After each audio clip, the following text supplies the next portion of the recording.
Hi viewers, this is Dr. Allaiba from Panacean Institute for CSS PMS Multan. Today we have Ma'am Nazish Zahra.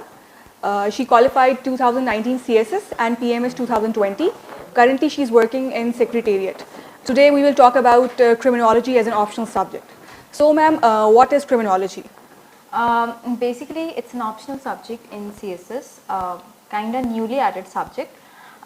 It is an academic study of crime and criminal behavior. This subject has the concepts of sociology and psychology both.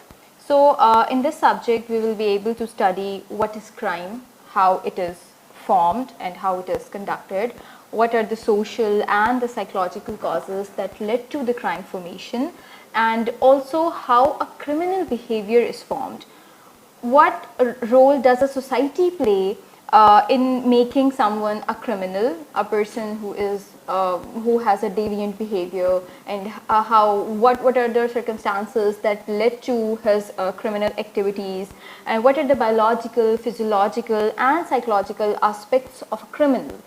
Also, these subjects will tell us that what are the criminal laws and what criminal laws our Pakistani society has created, or Pakistani law, what is the Pakistan Penal Code, Criminal Procedure Code. And lastly, there are some contemporary issues that tells us about the criminal activities, for example, money laundering or gender-based crime, cyber attacks, and how they are related to the criminal activities, what are the pros and cons, and all that. Secondly ma'am, why should an aspirant opt criminology?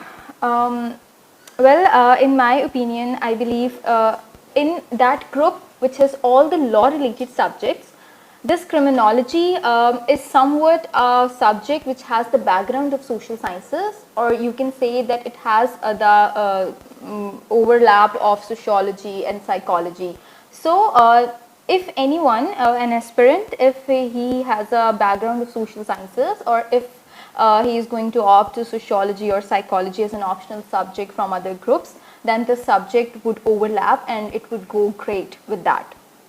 Secondly, the syllabus is quite easy to understand because not all purely law related terms and jargons which an aspirant from a background of social sciences or medical or engineering cannot understand. So anyone from a law background, it's easy for him or her to get the concepts easily of purely law related subjects like international law, constitutional law and all that. But a person who has no such background, and he or she may have a background of social sciences, or even if he has opted sociology or psychology, so it will suit him, and it would be easier for him or her to understand the concepts, the jargons or the technical terms in that subject. Thirdly, the syllabus is not that lengthy. If you go through the syllabus, you would see that there are sections. So there are basically 4 sections in the syllabus. So from each one section, there are 2 questions in the exams and you have to attempt 1 question. So it's easy to cover that syllabus when it is in sections. So you know that from this section, there will be 2 questions in exams. So you're clear about that. And fourthly, it's a high scoring subject. If you prepare a little well, not that hard work, but if you will go with the smart work, you can easily get a good score in criminology. Okay ma'am, how to get good marks in criminology?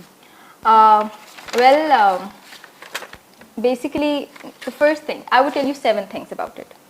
The first thing is basic understanding of concepts. Don't cram.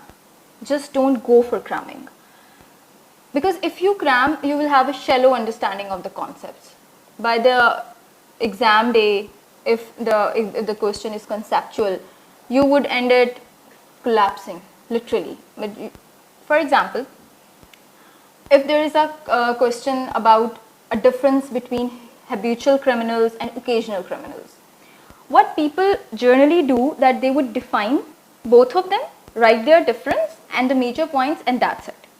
It won't give an aspirant 16 or 15 or 16 marks out of 20. So the first thing is get the basic understanding of concepts, the theoretical approaches and the subject. That's really very important. And the second thing is that do not attempt a question of criminology or any other specific subject related question, like a journal question of current affairs or Pakistan affair. What people normally do is they attempt just like a current affair or Pakistan affair question. But the subject related jargons and the technical terms and the basic understanding of the theoretical approaches are very much important. For example, I just gave you an example of the habitual and the occasional criminals. So you can go with the theoretical approach. For example, you can interpret that question according to the social differential theory, and there are other theories as well. So go with the concept, use the relevant terms and the jargons, and then attempt it like a subject specialist, not just like a question from the current affair, the Pakistan affair. Then the fourth thing is that update yourself about the recent event, about anything. For example, if there is a question in exam about the gender-based crimes, you can add any recent event. For example, in that you can add Noor Muqaddam's case or Zainab rape case, and a lot more there. So you can add that. For that, I would suggest you that there are different Twitter pages or the Facebook pages of provincial police. For example, there is a Twitter handling of Punjab police. You can follow them, and you can just go through the major events whole time throughout your preparation. By the end, you will have that in place, or you make your short notes about that. So you will add that accordingly. You would be knowing that what are the current events, current criminal events going on. Okay. Then another important thing is that add the references. Basically, it's a criminal, it's a subject, criminology, it's a social sciences subject, but it has the articles or the sections of Criminal Procedure Code, Pakistan Penal Code, and other laws specifically to Pakistan, and few other UN conventions. So add the reference where you think that it would go. So add that. Also add books as a reference. So if you have studied anything like any quotation, or you know a book which you think that you can add in the particular subject, go with that. And number fifth, I guess, is that prepare the whole syllabus for criminology. I mean, I already told you that it's a syllabus. The syllabus is section wise.